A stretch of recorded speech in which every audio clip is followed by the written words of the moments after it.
அன்பிற்கினிய மாதா தொலைக்காட்சி சுமைஞர்களே, தமிழினிய நெஞ்சங்களே, வணக்கம்.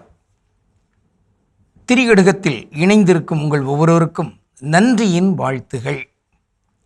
இன்று திரிகடுகம் 22 நாம் நுழைகிறோம். வீடு அடையும் வழி.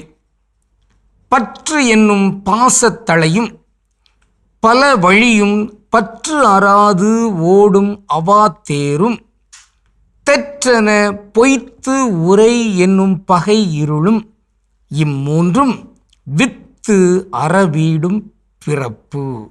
திரிகடுகம் 22. இன்று பற்று என்னும் பாசத்தளையும். பற்று என்னும் பாசத்தளை. பாசம் என்பது நல்ல ஒரு செயல், பற்று. ஆனால் இந்த பற்று என்கிற அந்த பாசத்தளை அதுவும் கூட நாம் வீடு பேறு அடைவதற்கு தடையாக இருக்கக்கூடும். அப்போ வீடு பேறு அடைய வேண்டும், விண்ணுலகு புக வேண்டும் என்றால் இந்த தளையையும் நாம் தகர்க்க வேண்டும் என்கின்ற வகையில் முதல் கருத்தாக திரிகடுகம் இதை பதிவு செய்கிறது.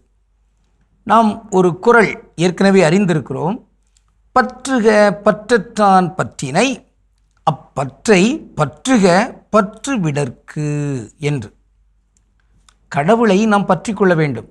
ஆனால் எதற்காம்? இந்த உலகத்தில் இருக்கிற எல்லா வகையான பற்றுகளையும் விடுவதற்கு. ஆனால் இன்று இந்த உலகம் மாறி கிடக்கிறது. எல்லா வகையான பற்றுகளையும் பற்றி கொள்வதற்கு, கடவுள் பற்றை அதிகப்படுத்துவதற்கு முயற்சி மேற்கொள்கிறார்கள்.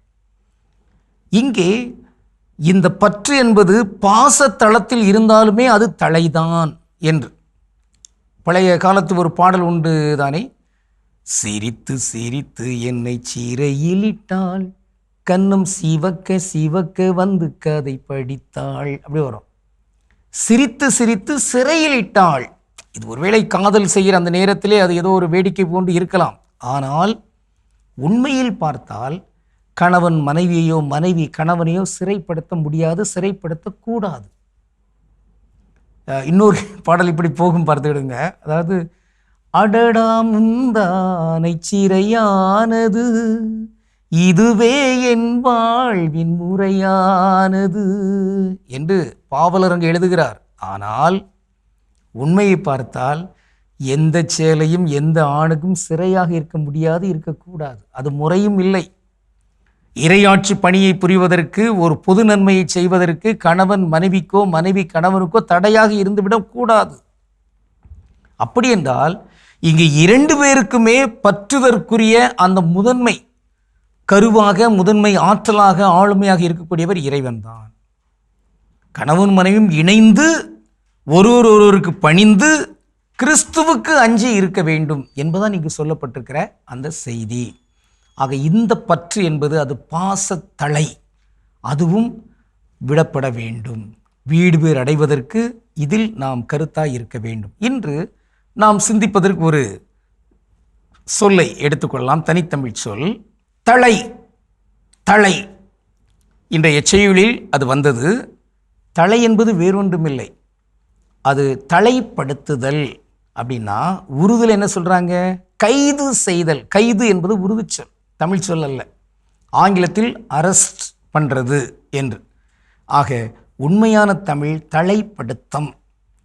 ஒரு குற்றத்தை ஒருவர் செய்கிறார் என்றால் அங்கு காவல்துறை வந்து அவரை தலைப்படுத்துகிறது. கைது செய்தல் என்கிற சொல்லைத்தான் பயன்படுத்தி கொண்டிருக்கிறாங்க. அதெல்லாம் மாற்ற வேண்டும். ஆக இந்த தலைப்படுத்தம் என்கிற சொல்லை நாம் பயன்படுத்த வேண்டும். ஆனால் நம்மை தலைப்படுத்துகின்ற எதுவென்றாலும் சரி, அதை தகர்த்தெறிய வேண்டும்.